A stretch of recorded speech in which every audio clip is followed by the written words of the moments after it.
So, and then especially like putting yourself through college, it helps you out a shitload. So there's a lot of things there that are relatable because we're all three of us are in different. La verga. A la verga. You're like Mike Myers, dog.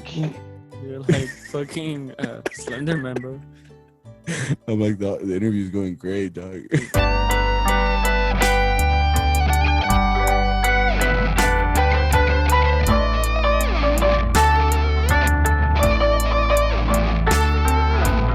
How you guys doing?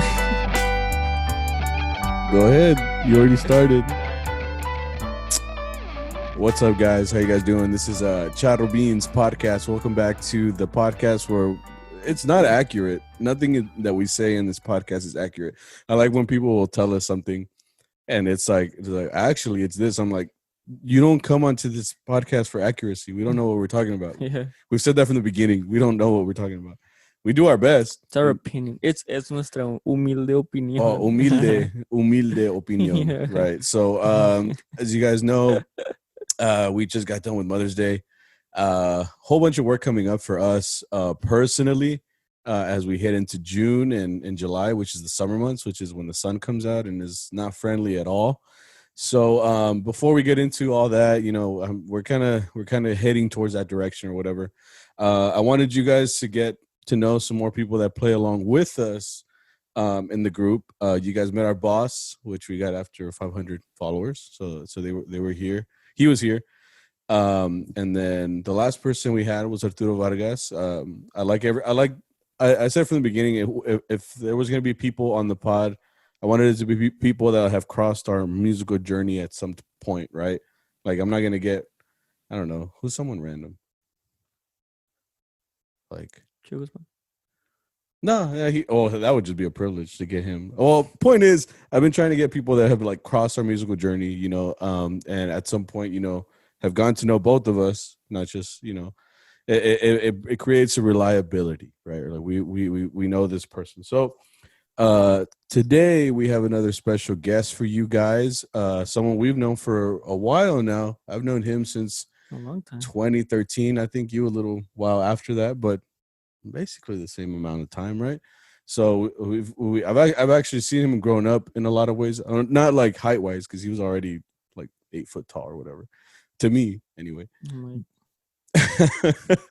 Yeah. So but without further ado, we're gonna introduce you to violinist who plays violin and also plays trumpet. We'll get into that. And sings. A violinist and voice in Mariachi Allende, the group we play with.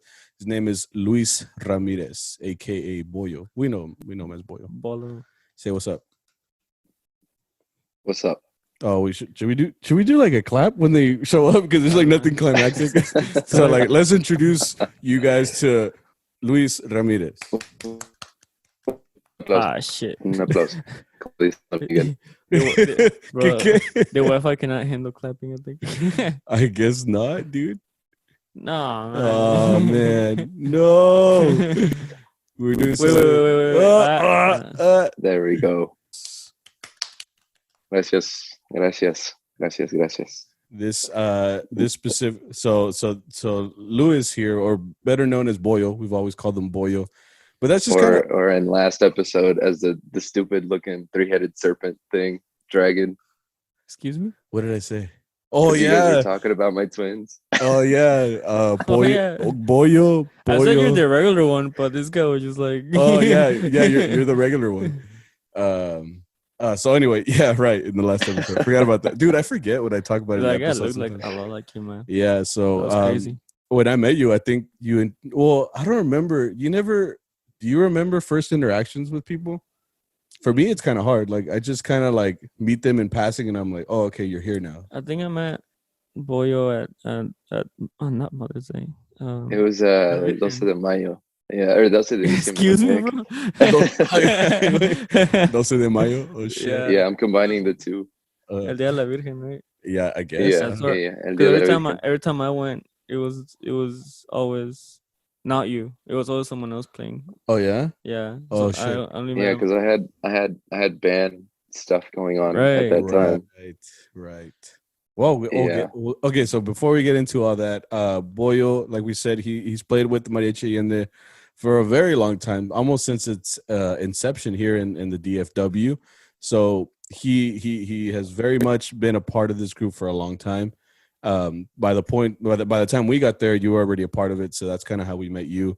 Like for Yeah. me, obviously we met we met Arturo first, and then from there, like I remember coming in, and like obviously I met you, and I met Don Luis, who is also your dad. He also plays violin in the group, so that's when I found out. Like for a while, I didn't know who was who.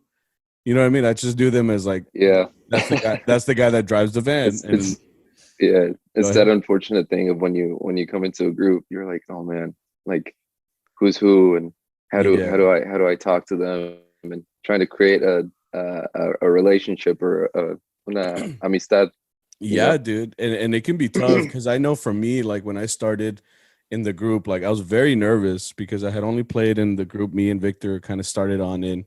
And I never had an idea of what it was like to play in any group other than that one. So like when I went out and I played with you guys, it was a completely different feel and stuff like that, where todos se llevan más o menos y bien, you know, and like, but it felt very different than what I was used to back then. So like I remember too meeting you. You looked very different than right now. I remember you had no idea what a proper haircut was for a while. Yeah, And you had yeah, like the it was tough going, dude. I had yeah those rectangular yeah glasses. yeah. So you had like the what I imagine are like bifocals or some shit. You know, like when you put them at the edge of your nose to read like a book. So like they were that skinny, like they were very Oh, skinny. some readers. Yeah, some reader glasses. Yeah. So, but you got LASIK, and now you have a mustache. You look like a whole ass man, dude.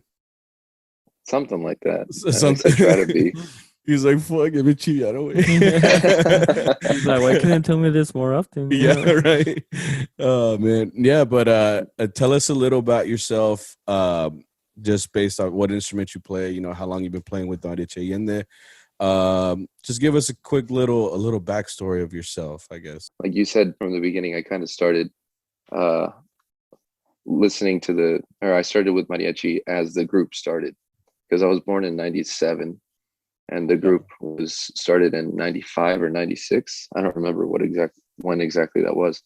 But I remember as a little kid always seeing my dad perform at the parties that we would have, my dad and my grandpa, and my cousin Angel and I, shout out to Angel, Angel also known Chino. as Chino. Yeah, Mhm.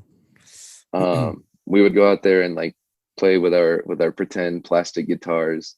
Oh shit. And so that's kind of where things got set off for me in my interest in mariachi. And funny enough, well, on top of playing violin, I also play trumpet, which is what I did in school. I band, right? majored in, yeah, I Yeah. did band for like 7 years, Sheesh. and then I played in college when I transferred to UNT.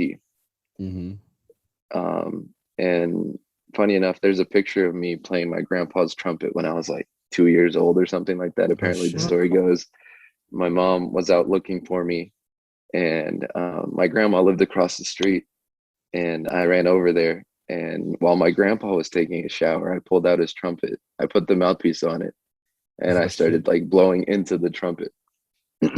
You're like no So COVID back then, so I'm it was not all yeah. I'm not I was ¿Cuál like, tocaste? What'd you say? I'm not ¿Cuál era? ¿Cuál tocaste? Oh yeah, he's like Niño Perdido. He's like, Yeah. yeah. No, it's badass, man. Like that's kind of cool that you kind of like we mentioned already. Your dad plays in the group, and then your grandpa is the one that founded the group, Mariachi Allende. Yeah. So kind of cool. And when I came into the group, I didn't really necessarily know anybody, right? So like before you were even in the group too, like I just kind of came in and I was like, okay, so this is a mix of like young people and like some older people, right? So but I didn't know the relationship between anybody. I think in the beginning too, I also thought your dad was the boss, because that's usually what people associate the oldest in the group as the boss of the group. So when like I showed up, I was like, when I think I remember saying hi to your dad, thinking like, oh, so this is Roberto, this is the guy that hired me and shit. And it's like, no, like Roberto's the other one, the one with the slick back hair and the green eyes. I was like, oh shit, Yeah, that's usually how it goes at the yeah. gigs too. Yeah, and we still see that nowadays, So, but like, it's cool because we kind of saw you. And I mean, it's been like 8 years now since I got started in that group. Well, So, I've been in the group for 10 years now. Yeah. So also, you were this only month. Yeah, so you were only there for like 2 years beforehand. Yeah, I was still a little amateur bean. So yeah, still struggling. Yeah, so you didn't come in on trumpet; you were on violin. How did that come up actually? So let's see, how did it start? Well, I focused more with trumpet and band. Right. So I did more classical playing, I guess you could say, even though it was trash. And in middle school, I took violin lessons. Oh shit! I took violin lessons, not at school. They were like on the side. I took violin lessons for 2 years, and then I kind of started getting more committed to the violin because I was taking lessons and I was practicing more on violin. And so my dad was like, well, once you start playing violin, start learning the techniques, like you can ask Arturo si te da la pega, Like once to you let you kind of know. Kind of shit. Yeah, once you know como está la onda. Because I remember when my grandpa passed away, that was kind of like what do you call it? Not a culture shock, but it was just like, it was a big impact. It set things in motion. Yeah. Because I know when I came into the group, when I wasn't as tall as I am now, I had my grandpa, like my grandma gave me my grandpa's suits, or she let me borrow them. Mm-hmm.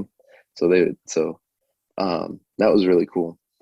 But yeah, so I started playing violin in mariachi, and let me tell you what, it was rough. It was rough going.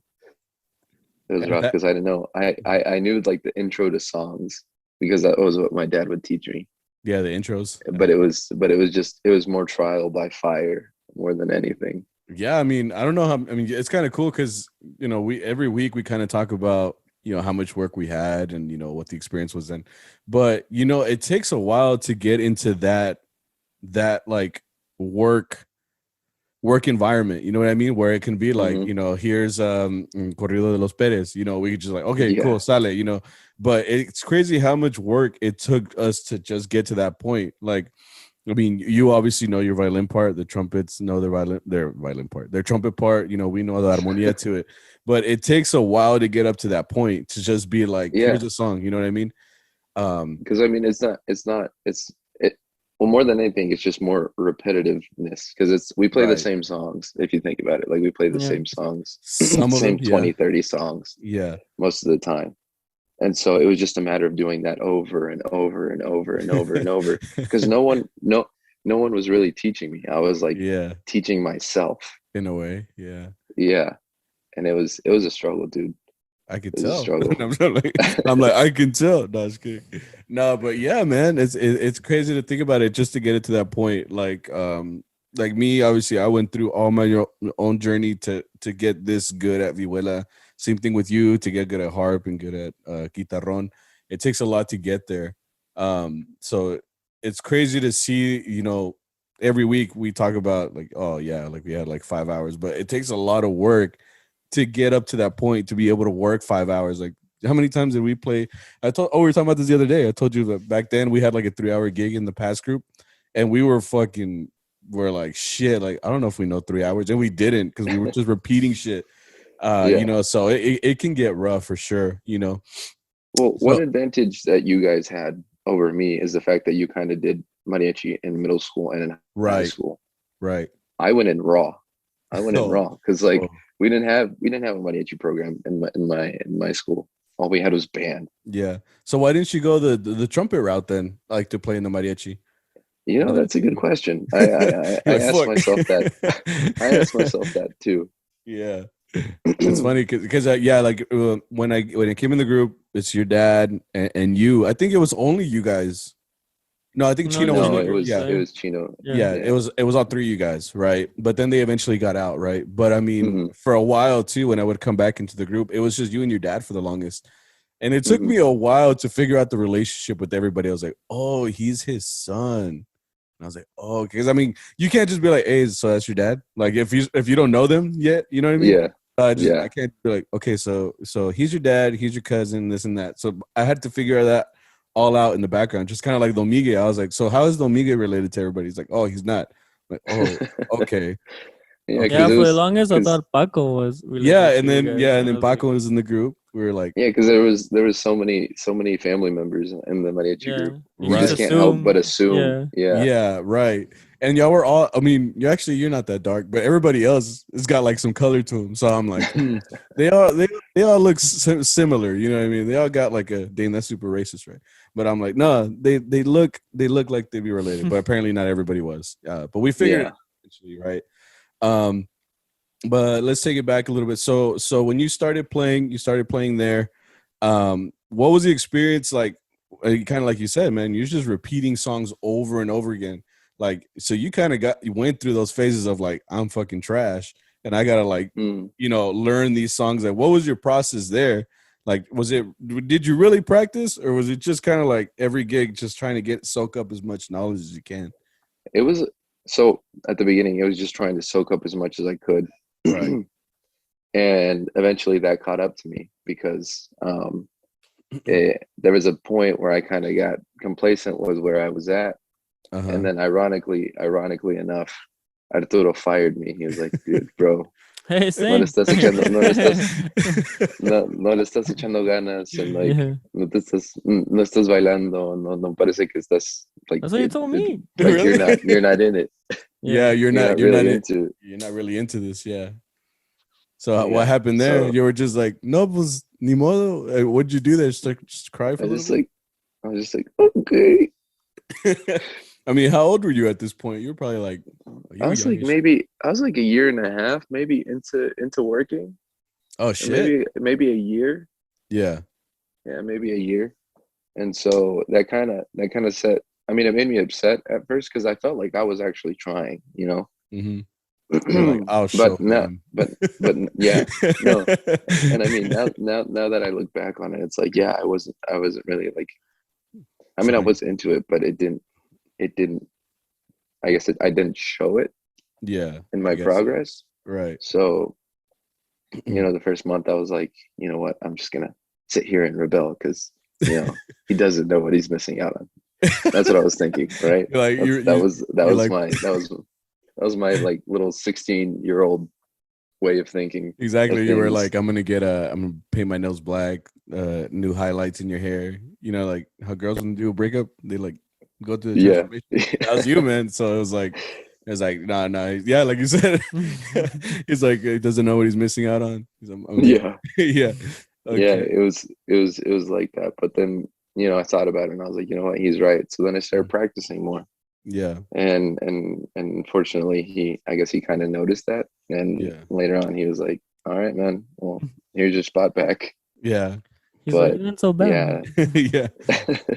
Yeah. But yeah, dude, it was a big struggle. I remember my first day, which was at Burritos. It was on a Friday.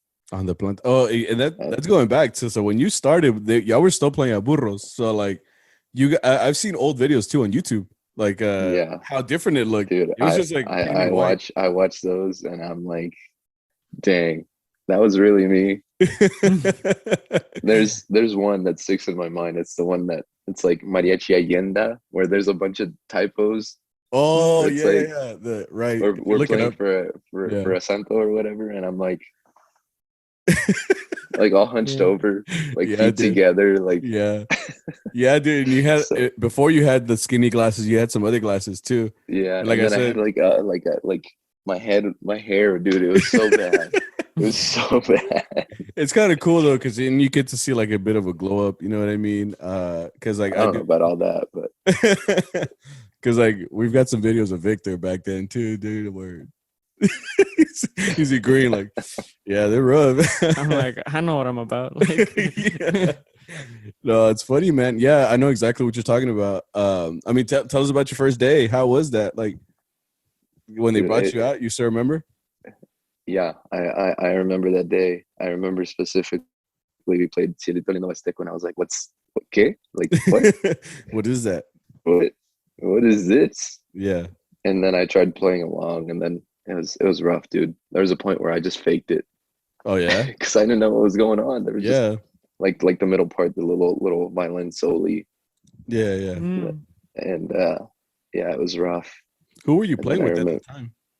uh, Who were your? it was my dad and Chino. Oh, okay, so the same three violins. Okay, cool. Yeah, yeah, yeah. It was us three for like 2 years, I think. Yeah. And yeah, dude, it was rough. I had like it was rough, and then like at that point, we were like walking all over like tables and stuff, like playing table to table, Mhm. and um I couldn't. I was too embarrassed to go walk up to a table and play for them because it was. I just didn't know what the heck I was doing. Like if you Yeah. play for like a mariachi table or like someone that knows about music, like, son, you're not playing. What are you Yeah. doing? What are you I, doing? I'm like those actors in like music movies where the violinist is playing like Yeah. the other way. Right? And he's holding the bow like a fucking, like a lightsaber. He's like, Yeah. Yeah. right. Yeah. So yeah, man. I know exactly what you're talking about, dude. Because I mean, I had been playing a couple years already. And then I got into Allende and I had the same feeling, like, what the fuck is that? Like, I think Arturo said the same shit, like Salito Lindo Huasteco, and I'm like, huh? Like, I knew what Salito Lindo was. Yeah. Huasteco, like, what are you talking about? For me, it was Violin Pango, bro. I'm like, Oh yeah, dude, y'all were pulling out some crazy shit I back was like, then. excuse me, bro. No, you know the funny thing is, this was going on. They wwere practicing Violin Wapango while I had like band stuff for football games Yeah, because they would practice before Burritos Locos. right. Oh, I I remember remember like, that. Yeah. Yeah, So I wasn't able to practice because I had football games to go perform at.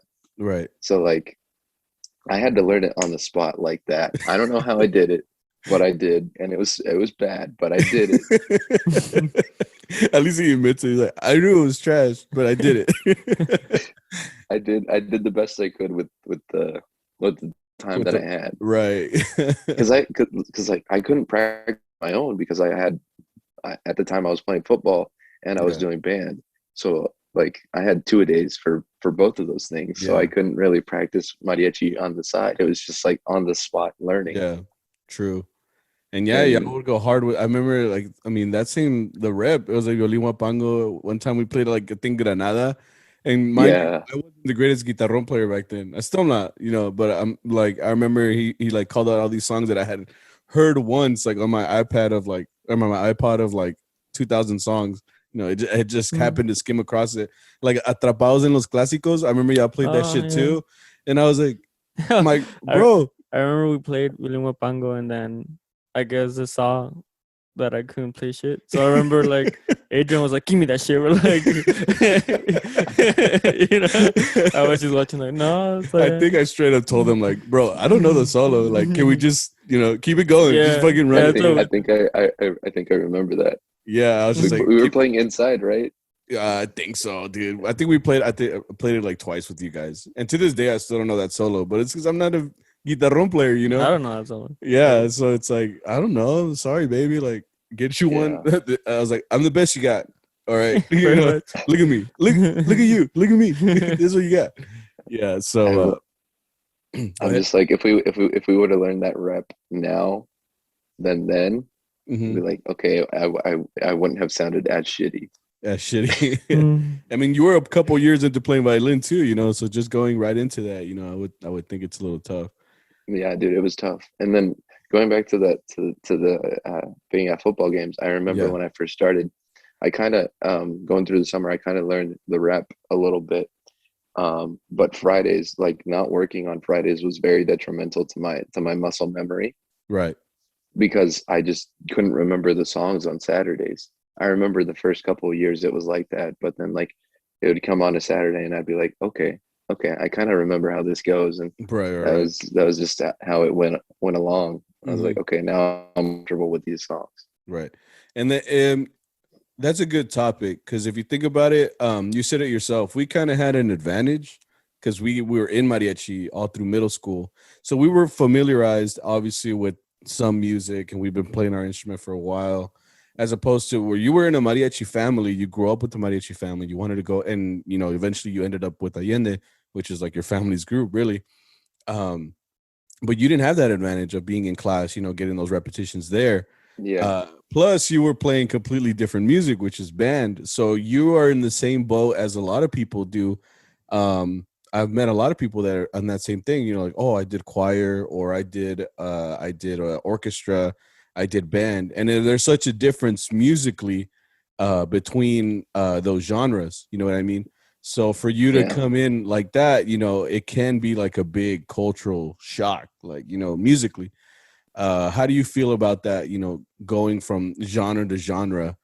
Even today, do you still see that, the big difference? Well, I know that mariachi, like trumpet style, had a lot of influence on my style of playing trumpet and band, and my teacher would tell me that all the time. And even at UNT, my teachers were like, it's a good mariachi sound, but it's not a good classical sound. Right. And vice versa. Yeah. Because like if you were to learn band techniques, they might not sound like the thing I compare it to is, mariachi style on violin, classical orchestra wise. And then if you put it towards a mariachi style on violin, it'd be completely different. Where like both sides probably won't agree on certain things. You know what I'm saying? Yeah. Yeah. So you got to see both of those. So especially because you were so committed to band I remember you doing you would be like, oh, I'll see you guys on Saturday. I'm like, what the fuck? You're not coming on Friday or what? And you're like, oh, I have a football. And then you would come the next day like all burned because you were like, you would do the whole stand on the field, for 5 hours. So you'd be all dark, dude. And you're like a pretty light person, right? So I was like, oh shit, now you look like Arturo.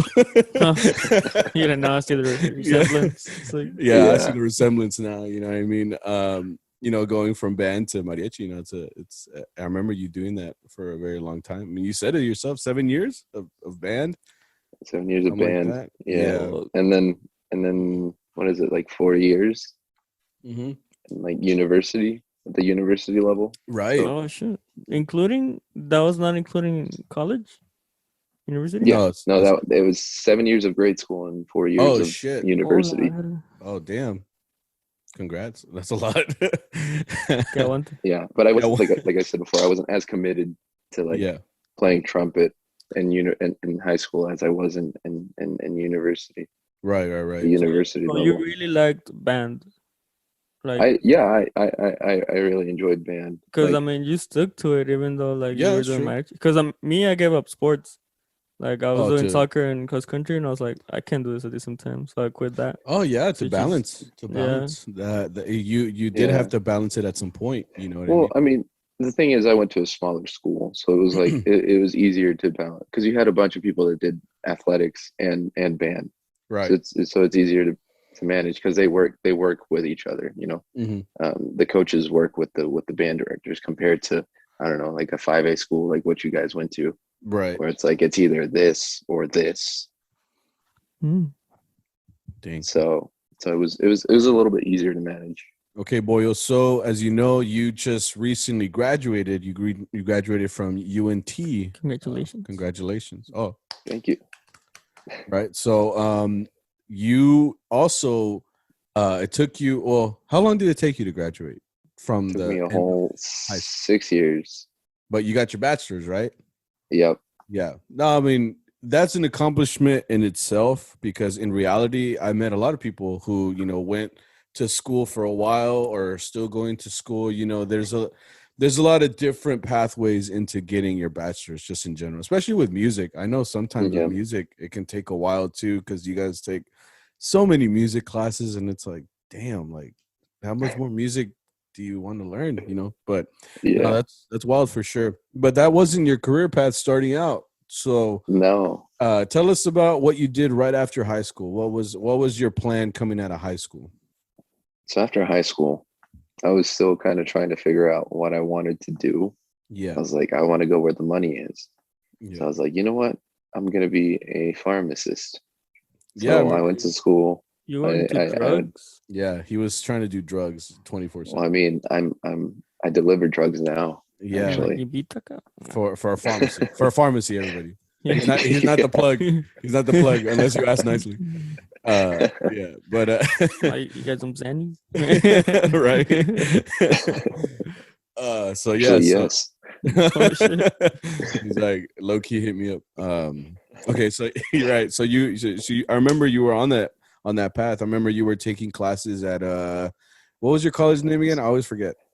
I was at Midwestern State University up in Wichita Falls. Because up to this point, I remember you were playing with Allende this whole time. We kind of had a relationship already. We were already playing for a couple years, and you were pretty much on your way out. You were like, I remember you saying like, yeah, man, like it's crazy because like I'm not gonna play with you guys like because you played every weekend. Remember? Yeah, I did. So I like do every weekend. So you were at that point you were barely you were pretty much adjusting to playing mariachi band and going to school in high school, but then you kind of like you went that route of like leaving your town, which you live in Pilot Point, Texas, right? Yeah.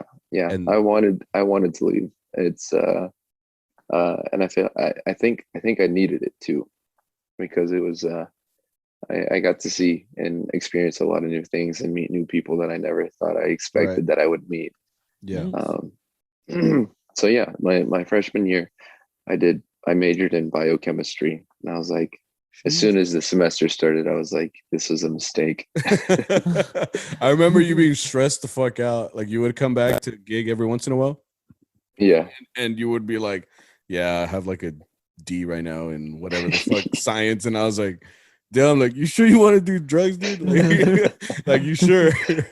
And yeah, it's funny because I failed both of my major classes, like both of my science classes, or my science classes both semesters. Right. So I was like, this probably isn't the path for me. Yeah. I mean, that's how you find out, dog, to be honest. You come in thinking one thing, and it's like you said, a lot of the times music people also change, or college students change their mind all the time, dude. Oh yeah. I think it's like 50% of college students change their major. That, or you come in with no major and you're like, I'm just trying to survive, dude. I'm just trying to see. I think they say that you change your major at least 3 times. That's the average number of times. That's the stat that I was thinking of, not 50%, but yeah. Like you said, you were struggling in your first year. So you were kind of going through what a lot of people do, when they get into school, especially like at the time you weren't really playing mariachi. Every once in a while you would come back to town, right? Yeah. No, well, I mean, it's because I didn't have a car at the time. So it was like my parents coming to pick me up or me catching a ride. Because fortunately, one of the guys that I went to school with, he graduated with me. So we kind of had a bit of a relationship. Hey, shout out to all those people that like help you out with rides in your first year. Yeah. Like actually, when you're a freshman and you go to school and you don't have a fucking car and you have to ask for rides, like I hate relying on people. It's just the fact that like people really like busted their ass to go pick me up and drop me off. Shout out to those people. And I know there's a lot of people that listen that have people. Yeah. So shout out to those people. Anyway, so real. So you would catch a ride, you would come over here and you would gig every once in a while. I remember because I was in school as well. So we were both kind of on the same boat. I would see you periodically. For a while I didn't see you. And I think I was very heartbroken when I didn't see you. Oh shit. Because we developed a friendship. Yeah, we had a little friendship. Because you sit next to me in the van to this day. So we kind of like had a thing going, not like a thing. No, I mean I was on your Twitter profile picture for a little bit. Oh yeah, I remember that. That's still your contact picture. Yeah. For real. I forgot about that. So you would come down, you would work every once in a while. So from there, you were already failing in your first year, and you were like, "Shit." So what were you thinking at that point? Well, at the time, I had a girlfriend that I had made over there, and my parents were like, "You got to come back home," because at the end of the first semester, they're like, "Hey, if you don't get your shit together, you're coming back home because there's no point in us paying all that money for it to go to waste." Right. So I was like, okay, I'll get my shit together. But then I got a girlfriend, and then that kind of made things not ideal. And I didn't want to move back because I had made friends there, right? That I was really close with. They were like my family away from home, right? And it was difficult. I mean, ultimately, I made the decision to come back, which thank God I did. Oh, because that's kind of what set me on the path to where I am now. Yeah, because you I yeah. So in that time span, I realized that I wanted to do music because I was like, it's what I love to do. Yeah, it's what I've been like, it's been like, why doing would I for want so to quit? fucking long. Yeah, right. Yeah, exactly. Like what I wanted to do was like looking at me in the face, and I refused to look at or to realize it until it was too late. But I mean, even then, then I came back. I'm like, fuck, dude. Yeah. And then I came back to community college. I did a semester. They didn't really have a music program set up there until the second semester. And that's where I met my trumpet professor that helped me get into UNT. And I owe that man so much. I owe him so much because he got me to where I needed to be in order to get into UNT, which is one of the, the top rated colleges of music, especially the trumpet program. Oh shit. And so I got really, really blessed with that. So I did community college for 2 years. And then I transferred into UNT. I remember the day that I got accepted, I was extremely excited. Like I almost burst into tears because I was like, I really did that. I mean, that's a good thing because to be honest, like, yeah, that's what you hear about UNT. It's always like stacked with musicians and it's tough just to get in and shit like that.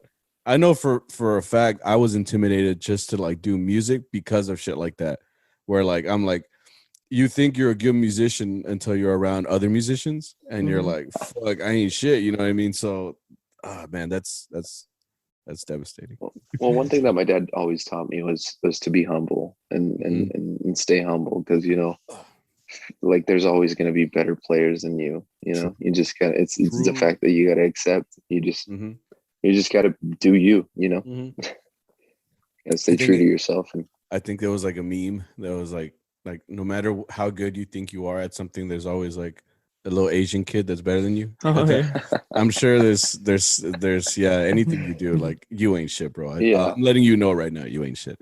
But so then I got into UNT. It was funny because I didn't know when the audition dates were or anything, and so my professor was like, hey, you should probably look that up. So then I looked it up, and it was like the week before or like 2 weeks before the auditions. Right. I was like, oh shit. So then I emailed the lady and I was like, hey, I would like to audition this and this and this. She was like, okay, well, apply here, do this, do that. Right. And I barely managed to get in by the hair on my chinny chin chin. And so then I managed to get into UNT, and then I transferred in. And it was weird because I was one of the oldest people, coming into it, into UNT, because I was essentially a freshman in the College of Music because I had no college credits under my belt. I had all my regular credits done. Like your basics and stuff? Yeah, my basics. Right. Okay. And so I was coming into a classroom full of 17, 18-year-olds, and I was like, damn, look at these bright-eyed kids. They don't know what's coming. they haven't been crushed in the soul yet, you know what I mean? Yeah, I know exactly what that feels like. And it's like when you see like those college freshmen, or not the college freshmen, the high school kids taking the tour while you're walking through fucking campus. All of them are looking around, excited, and they're all wearing their damn Letterman jackets. Like anybody gives a fuck, you know what I mean? But they're walking around. I'm just like, you don't even know, bro. Like, it's horrible. All bright-eyed, and then you see that like the actual college students walking with death in their eyes. There's always like a girl too. I always noticed that too. They would wear like the very, very big shirts. It'd be like the skinniest white girl you could think of, XL shirt, shortest short shorts ever, and she's got like the biggest fucking Starbucks cup, and like her hair is just like done. But you already know she's gonna go to the square later on that night, like look bad as fuck. So it's crazy, bro.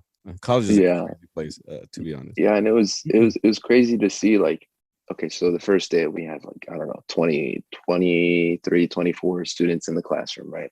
Right. That's for my oral skills class. And apparently UNT is like one of the most difficult schools for like their oral and theory program, or their ear training and theory program. Yeah. And by like the end of the first week, we lost like maybe 3 or 4 students that decided to switch majors because they were like, this isn't for me. yeah, and it was crazy to see that. And then yeah, and then going along, taking trumpet lessons, realizing that like I ain't shit. Not that I thought I was the shit before, but Yeah.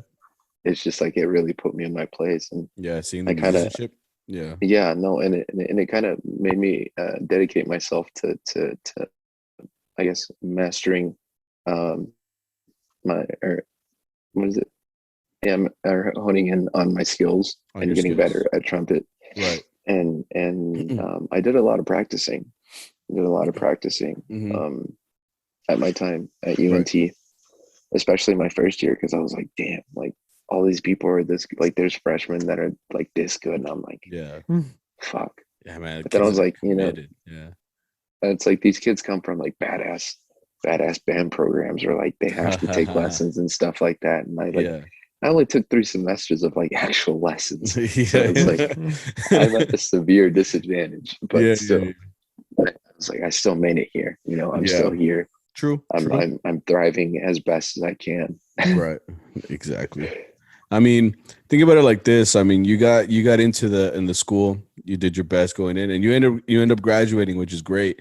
Like I said, a lot Yeah. of people get started and don't graduate, but like it's all about the path, is what I look at, because we all have very different paths here, like just in this room, Mhm. or in this room and this Zoom, this meeting, right?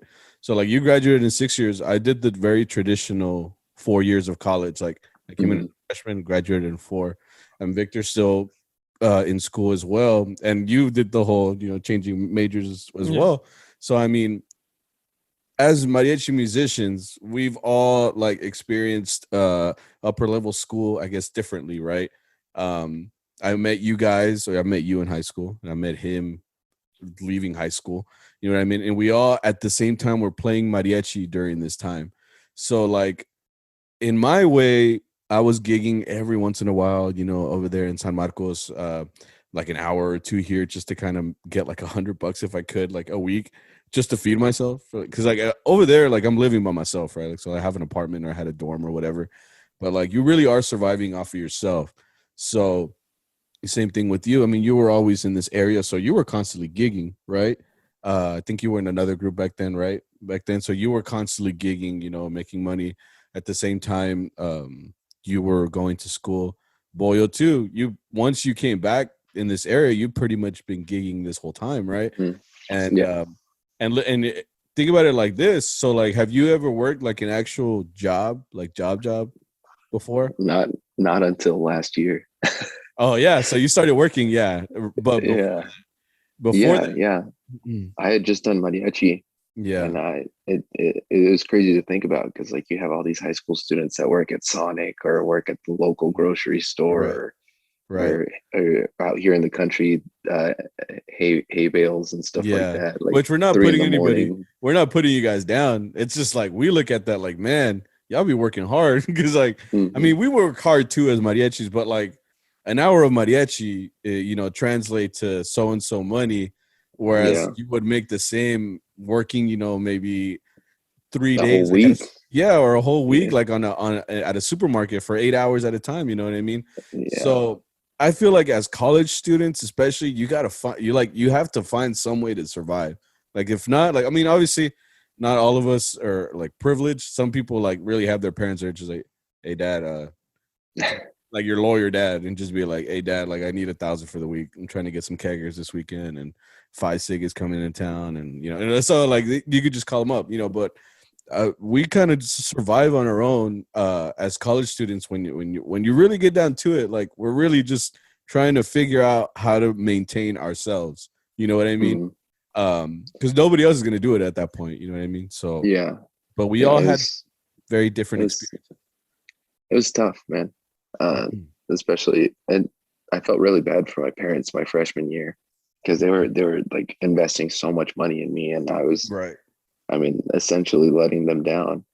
Uh, And are you the first college student in your? yes, You were the first one to go like to university. Oh, nice. yeah, of 4, I'm the youngest, and I was the first one to graduate. That could be a lot of pressure, dog. Because I mean, think about it like this too. I mean, a lot of us come from Mexican families or like or Latin families, I guess you could say. I can't speak for other Latin communities, but I know for sure a lot of us were first generation students. So when we came up, there can be a pressure there to like you said there. I mean, you were failing in your first year, so you were probably like, shit, like they're really like you said it. Like your parents were putting a lot of like not just money, but like they're investing in you in some way to be like, you know what I mean? So for you to be failing the first year, like shit, like now what? You know what I mean? Yeah, that can be such a shit feeling, dude. Because I mean, me going in my first year, even to this day, after you graduate and stuff like that, you always want to make your parents proud in some way. But at the same time, like the world is just like, oh yeah, COVID. Oh yeah, debt. Oh yeah, housing market. And it's like shit ain't easy as it was a couple years ago. You know what I mean? So we always have something breathing down on you. Well, go ahead. I was extremely lucky to be of the few people that graduated college with no debt or anything like that. Yeah, so man. So I'm clean in that sense. Yeah. But I really couldn't have done it without my parents and my family. Yeah. Like they did so much for me. And I owe this to them. Yeah. Because I feel like through me, like in a way, like they're kind of graduating and like this is is for them. Yeah. Me graduating is for them. No, yeah. You do have that sense a lot of the time too, just because I mean, think about how what it takes your parents just to get here. You know what I mean? So in some way they live through you. You know what I mean? Like they see themselves in you. Like everything you're doing. I would feel bad if it's like I was just like doing nothing, and I'd just be like, well, shit. Well, like they really like cross bridges and rivers and just to get me here, right? And I'm over here like a freaking OK Corral, like just like like just doing nothing with my life, So yeah. But I mean, yeah, at some point, we have a lot of pressure on us as Mexican Americans to do some shit like this too. Not only that, but first generation students too. First generation, yeah. And I'm not trying to put down anybody. I'm not trying to say like, oh, if you're not doing shit, like it takes time to figure this shit out. Like we were all on different timelines. You know what I mean? Like just because it took so and so this many years, like we're all on a different path. I try to remind myself that every day. Because I mean, the way I look at it is like we're all, what do we do every week? We kind of live on a schedule, right? Like, we already know this Thursday we're gonna play together. This Friday we're gonna play together. We all live our life on a schedule, no matter what. You know what I mean? But at the same time, it's like that can change in an instant. Depending on a lot of outside factors, right? So it takes time to figure this whole life shit out. Not to say I haven't figured it out. I mean, I still don't know what I'm doing, but yeah. What I like to say is todo su tiempo, Yeah, exactly. Because and I mean, I'm a believer of God, and they say God's timing is perfect, right? So we don't understand everything yet, is what I'm saying. We kind of have to let it happen to us at the same time. You got to make it happen as well. Like you just can't you can't just sit there and be like, it's coming, bro. It's coming. I don't know when it's coming, but it's coming. Right? Yeah. Obviously, you got to get up and do something. But be on your own time, that kind of shit. Damn, we got really deep in this episode. Shit. But think back to this. So the whole time you guys, you too, because you're still working in mariachi, and you're still in school. What is it like balancing? I guess it's a question for both of y'all. What's it like balancing the work that we do, which is pretty heavy work, right? And balancing how it is in school, you know what I mean? Like on a usual like homework basis, assignment basis, going to class. Like how was that for you guys? Because like for me, real quick before I get into it, like when I was over there, for me it was kind of easy because like they would not work that much. So the groups that I worked in, it wasn't that much. So I would like play one weekend, like maybe 2 hours, so I could literally play on the weekend, go to school during the week, and it was like fine. But you guys were in the middle of it because you guys were like working this much. There's days we get home like 3-4 in the morning. So it's like, how does that feel for you guys? You can go ahead, Big. I just wake up earlier, Oh, really? Yeah, like if I want to study or something, I would just I put an alarm, wake up at 6, 7, and you can do that. No, but I had to do it. I'm not that disciplined. Yeah, dude, I am not that disciplined at all. I mean, once I'm asleep, I'm asleep. So it's like my phone be working hard to wake me up, dude. You know what I'm saying? So yeah. Well, for me, it was just, dude, I couldn't tell you how I did it. I just somehow managed to do it. I managed to balance everything. Managed to finish my assignments during the week. Didn't have to worry about it too much on the weekend. Right, because there's no time. There's no time.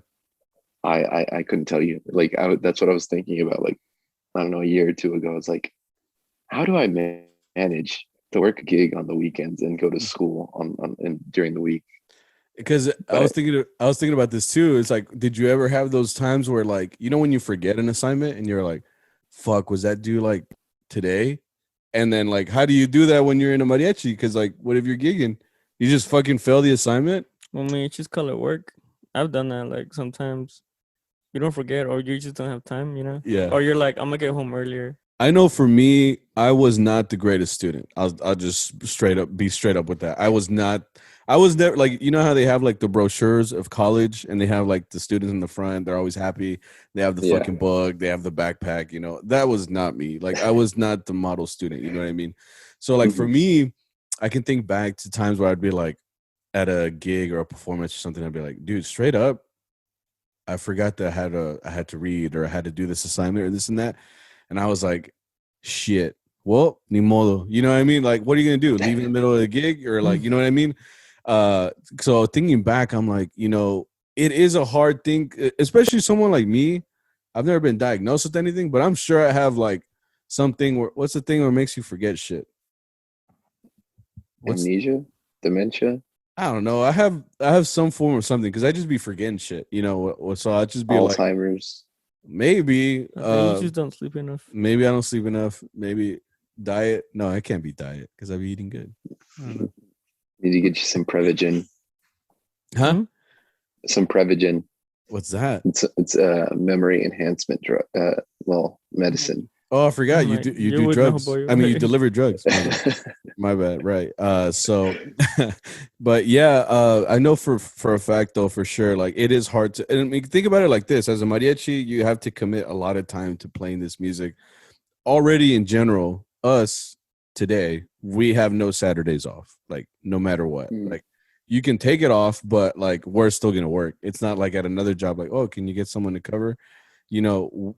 Sometimes you don't, you know what I mean? So the group in a way just kind of suffers, because it's like, shit, you know, like, now they don't have someone else or whatever, right? Yeah.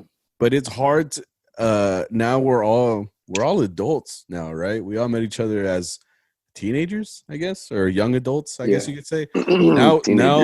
now at this point, all of us are straight up adults, you know, so trying something to like that.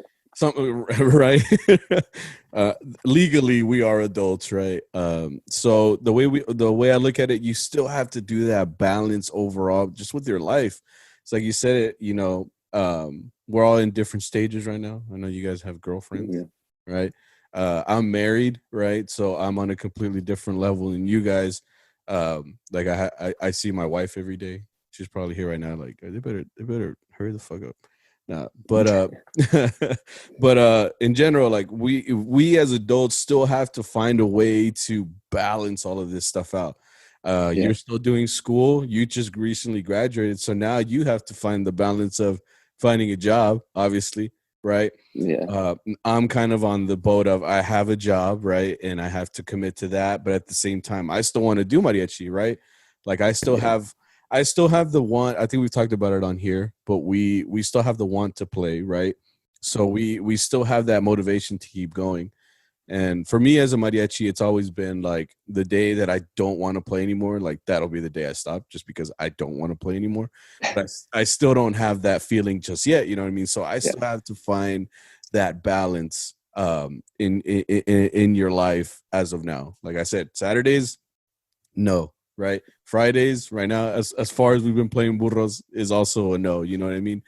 So, like, that balance that we kind of do right here, right now, is still existent, right? Even though you're out of college now, right? You're a recent grad. you're still gonna have to find that if you wish to continue playing, right? You're still gonna have to find that balance in whatever it is that you want to do. No, well, I know that this semester really pushed me to the limit, and with like balancing stuff, because on top of Mariachi, I have my other job of being a delivery driver for medicine, right, and whatnot, and I was taking 15 hours online. That's the most I've taken since my freshman year during Zoom, or like all on Zoom and with COVID as your senior year. Yeah, it sucked, man. It sucked. And like you guys saw me struggling. Like I had to take my laptop to Burrito sometimes, and even on the van. You'd be in the planta like during our little break, and then you take out like your whole ass laptop. I'm like, bro, you making beats right now? And he's like, no. You're like, no, I gotta do this assignment or whatever for Spanish. And I'm like, but this is burros, bro. Like you're not gonna focus here, because like during the break we would just sit there and start like talking about stupid shit. So it's like I couldn't do assignments like that. But I do remember, you'd be in the van working on whole ass assignments and shit like that. So it is online class really pushed me to the limit with balancing stuff. Like it was easy when I would go to school, right? Yeah, because I had time to do it then and there and all this other stuff. And at that time, I didn't have to worry about a second job. Right. But then now that I got the second job, I have to worry about that and school and well, I had to, not anymore. But it was tricky. But I honestly enjoyed the journey. It was fun. It was fun pushing myself to that limit and seeing that I could actually do it. Yeah, for sure. And I was thinking right now, I was like, but you didn't even get to go to prom. But I forgot they don't have prom in college. I don't know what I'm thinking. Formal, maybe. Yeah, formal. Yeah. And then what was the last year you did band too? In college. That was 2019. That was my last. Because I remember you saying that you were like, I'm in my last year. So you did it for 3 years?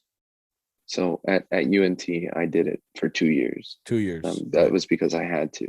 Yeah. And then my freshman year, I did 1 semester. So it was a total of 3 semesters. 3 semesters of marching band. But it was really intense at UNT. So you did band all those years as you were trying to balance mariachi as well. Let me take it back real quick for a second. It's funny because like we mentioned it in the beginning, but you work with your dad and you work with Arturo, who's also your cousin. So like when you came in, you already knew you were going to work with them, but like, how is that working with both of them? Like, I know you have probably memories. Like, the reason I ask is I have cousins and I can't imagine working with them. So like, I feel like it'd be weird in a way. Like, how did you feel working with your dad and working with your cousin, like coming in and shit? I thought for me, it was really exciting because it was always a dream of mine to be able to work with my dad. Oh yeah. Work alongside with him. Yeah. And then the thing with Arturo, like, it's just like another day. Because when we were younger, we used to hang out all the time. Like there was a big group of us that we would hang out together. So we already had that relationship with each other. And Chino too, right? Like, yeah, and Chino too. We would have shenanigans. Yeah, you would always tell the story of back when Cumbia Kings were popping. All right. Right. I remember you always tell that story. What went down? Something about a piano and so Arturo had Cumbia Kings DVDs, like music videos. Oh shit! Back in the day, and he had a piano keyboard in his room, and he had a mic stand too. So Angel or Chino and I would like fight over who would be AB Quintanilla or who would be the piano player or whatever. Yeah, and we would always take turns pretending to be AB. AB Quintanilla. That's kind of funny because like none of you guys look like him at all. So I think we're cuter, to be honest. Yeah. Oh shit. Yeah. I mean, I'm like, hang on. I don't remember how AB looks, to be honest. I mean, it's not very. No. Oh, okay. I guess the bar's pretty low. The bar. Yeah. Like with all of us. Chingon. Yeah, I just look back because I'm like, yeah, so it's cool that you got to play with them, and to this day, you're still doing the same thing with him. And your dad's been around for a long time too, dating back kind of what we said with Arturo Vargas on here. Your dad was in Juvenil Tecaislan. right? No, Juvenil de Mexico. Right. I can't talk, bro. I'm sorry. So oh yeah, you have like an old picture back there too of the old mariachi. Yeah. I don't know if you can see them, but it's like that's the OG Mariachi and with Dallas in the background too. Wow. Yeah. I don't know who did the Photoshop for them. I don't know. I think they did like a whole. I don't know. They did like a whole photo shoot thing. Yeah, we need to get one of those with signed copies and just distribute them on the charrobeanspodcast.com. Patreon. And Patreon. Yeah. So no, that's really cool that you at least got to play with him. And you still, like I said, to this day, your dad still comes out and plays. He's always been cool with us as well. And as you see, as you balanced all of this with work and mariachi and stuff like that, where do you look at it in the future? What do you think your plans are? Well, now that you, I mean, no, well, I mean, I'd like to teach. I want to like teach like little middle schoolers. Yeah, I want to teach that, teach them, and I'd like to still keep gigging if possible. Yeah, and I don't know. I just like I know that I got an opportunity to go to Guadalajara here in a couple months to kind of work out there and gig and see what it's like over there. So I'm pretty excited about that. That's news to me. I'm really excited about that. Yeah. So breaking news. Oh shit. The exclusive on CharroBeans? Yeah. So you're gonna go to Guadalajara? Yeah. I'm gonna go out there, work with my cousin that's out there too. Oh, nice. Kind of see what the vibe is like. Yeah. Come back a whole new man, bro. With a fuller mustache where it's like thick as hell. Like Pancho Villa. Yeah, dude. It's gonna be like curling down and shit. You're gonna have like food in there. Yeah. Fucking handlebars. Yeah. No, the reason I ask is because I wanted to see if like, because I have also seen that because I don't even know, did we mention this? Because you went from wanting to do drugs, pharmaceuticals, and then now you're a music ed. That was your or music. Well, right. It was music ed, and then now it's just like music.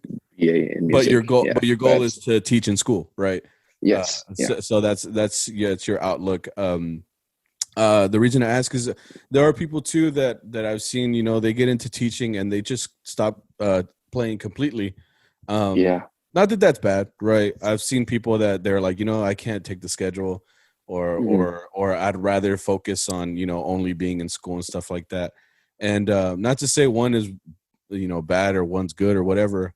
For me, I'm currently doing that now. You know, I still gig on the weekends. I like to see it as like my way of still getting those repetitions in, not forgetting anything. You know what I mean?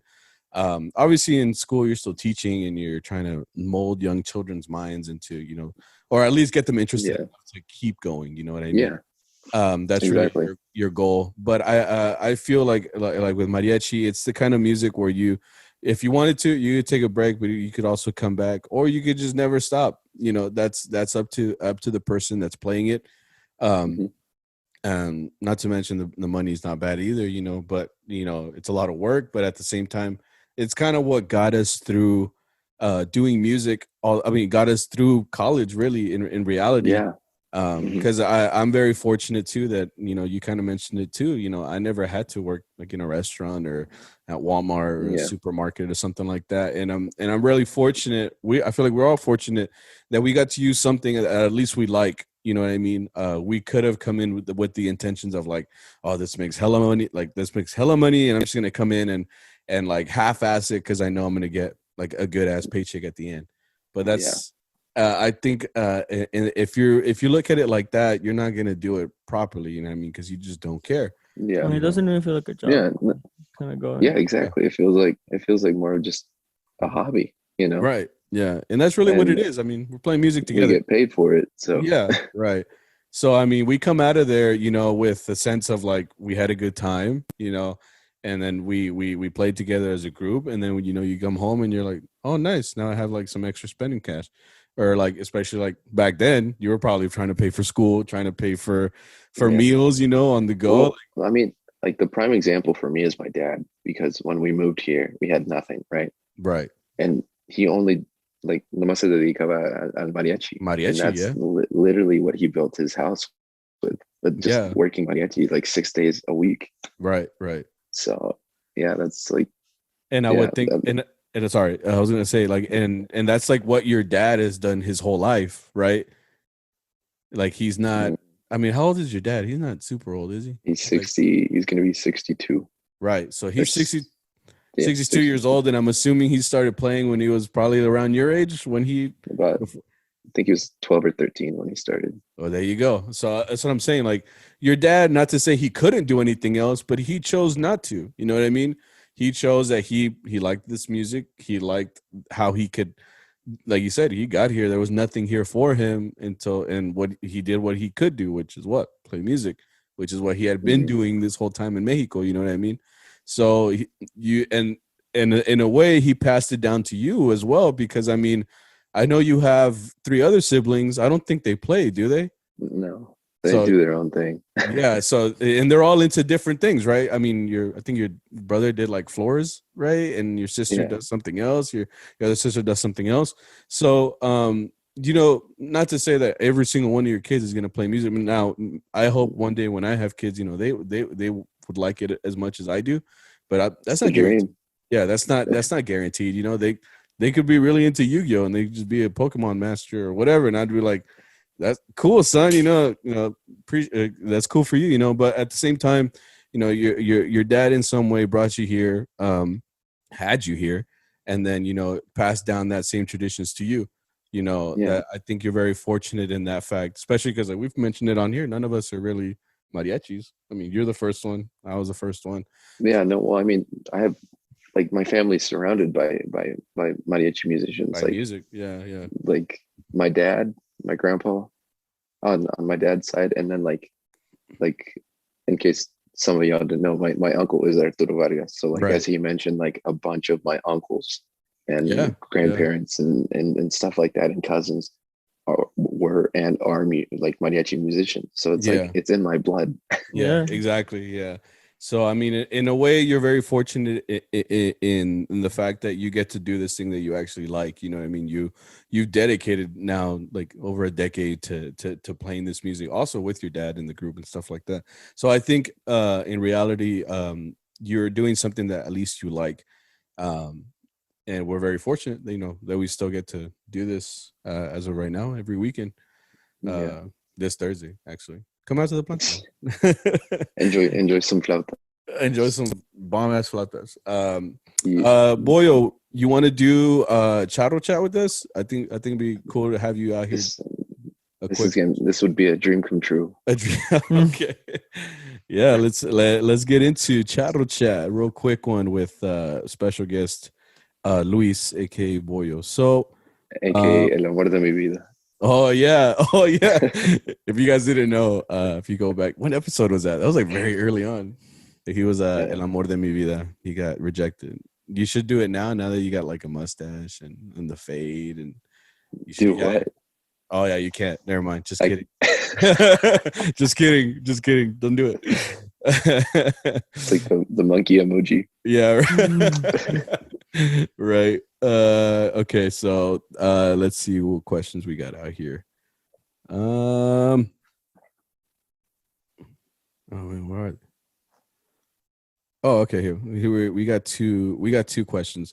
So Emiliano Munoz says 456, would you ever go hunting? Have y'all gone? Are y'all hunters? No? Never been hunting. I wanted to as a little kid, but the opportunity never came up.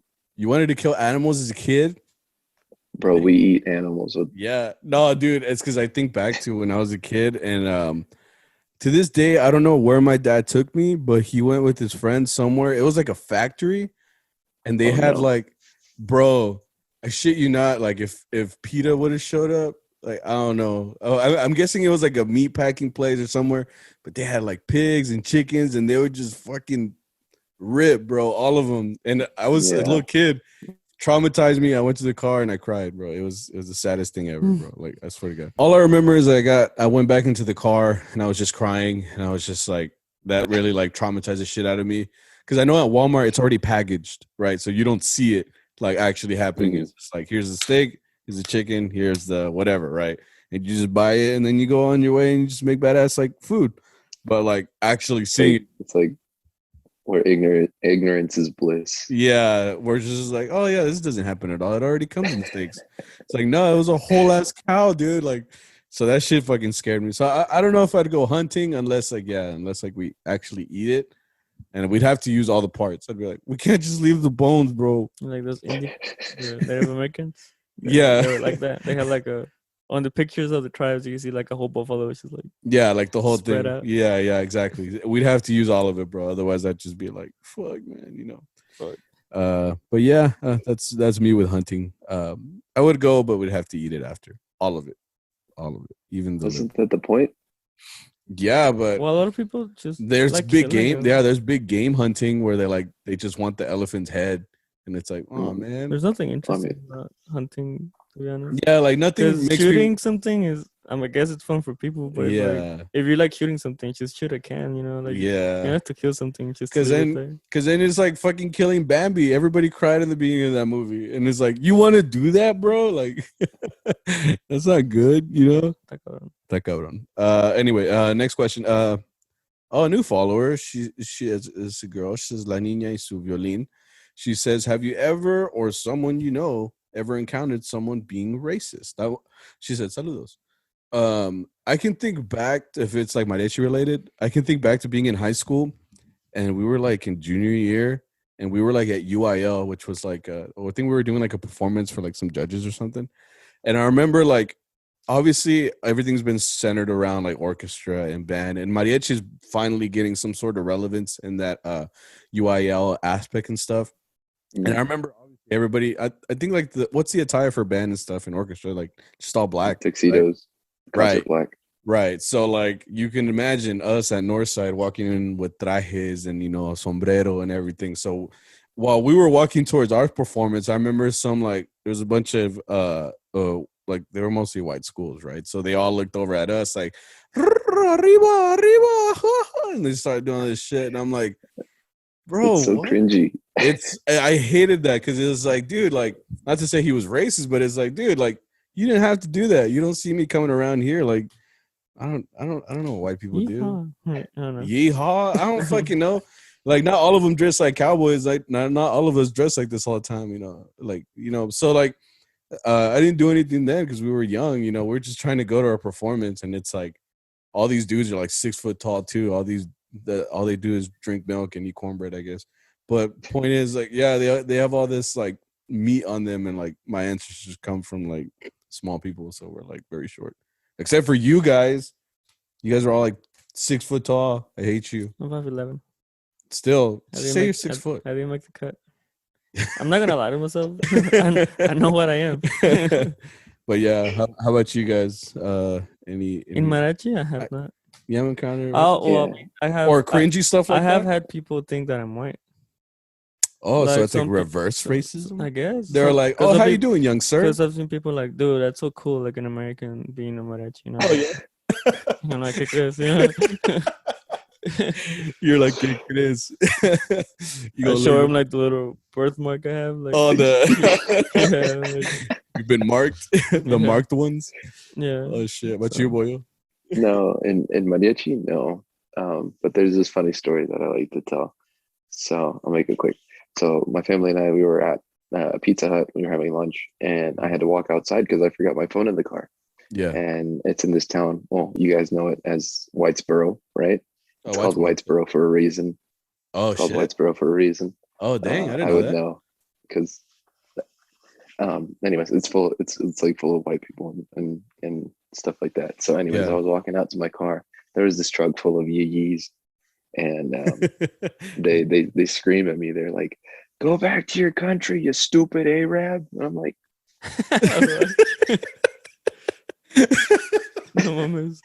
it's like, if you're gonna be racist, at least know where I come from, dog.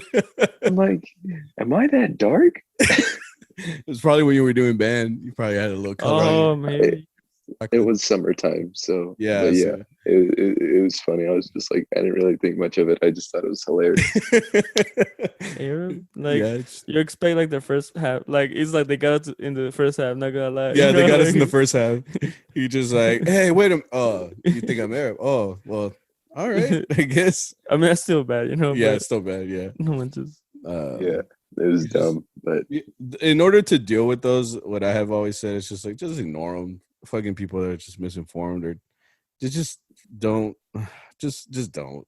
Unless you start fighting, then that's when you start swinging. But that's pretty much it.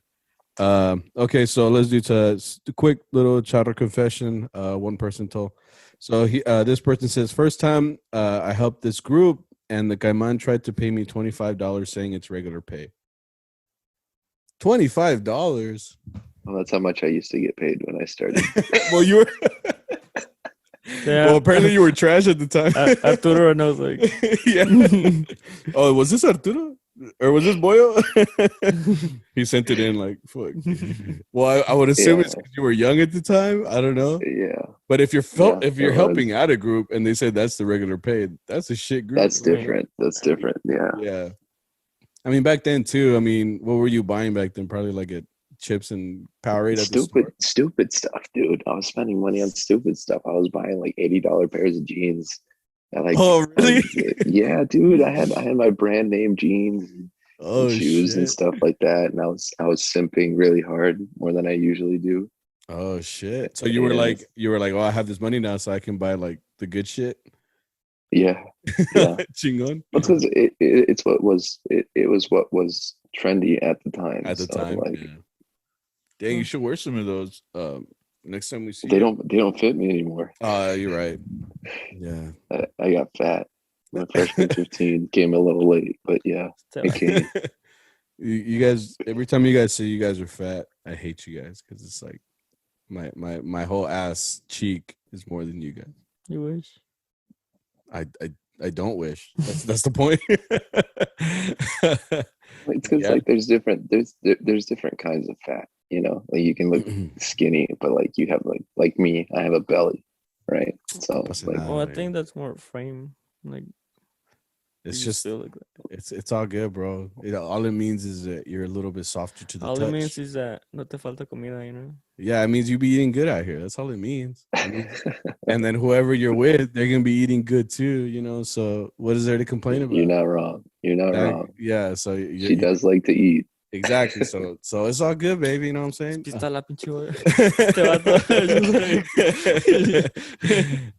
but $25 is kind of rough if you're going to help a group. At that point, you're just getting robbed, bro.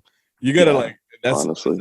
That's the thing too. You gotta find out like how much you're gonna pay, because I made that mistake too. Like I went and I got paid, and I'm like, wait a minute, like this is a little light. You know, this is Benjamin Franklin like, himself right now. It's okay. Yeah, it's okay.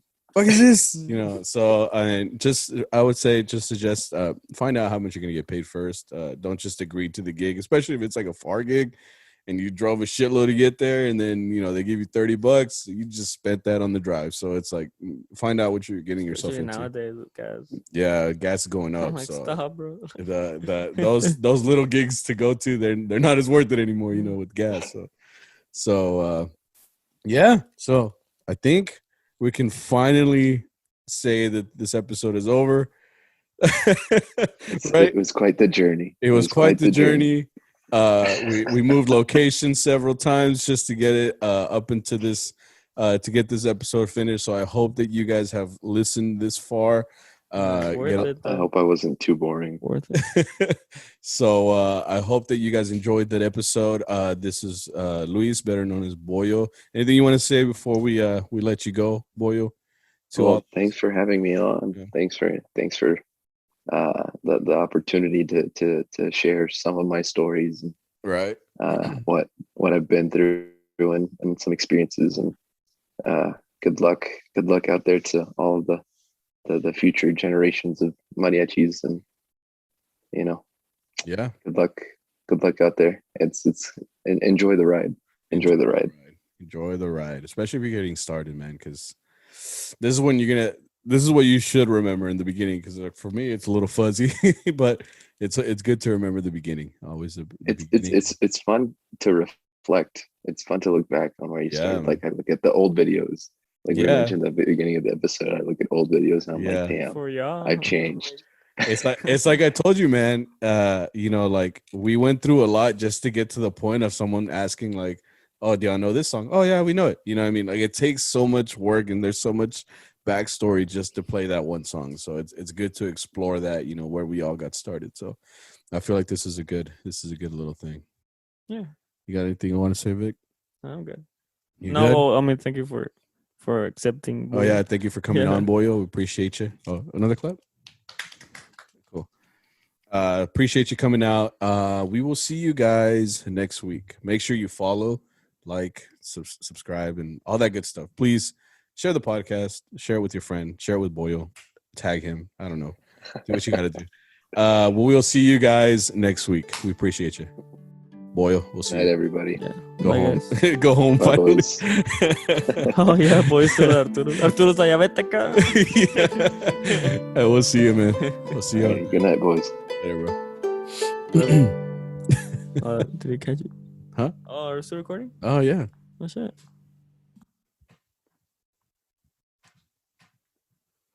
This is the end. This is gonna be the end. Look at that. I'm like, All right. We'll see you guys.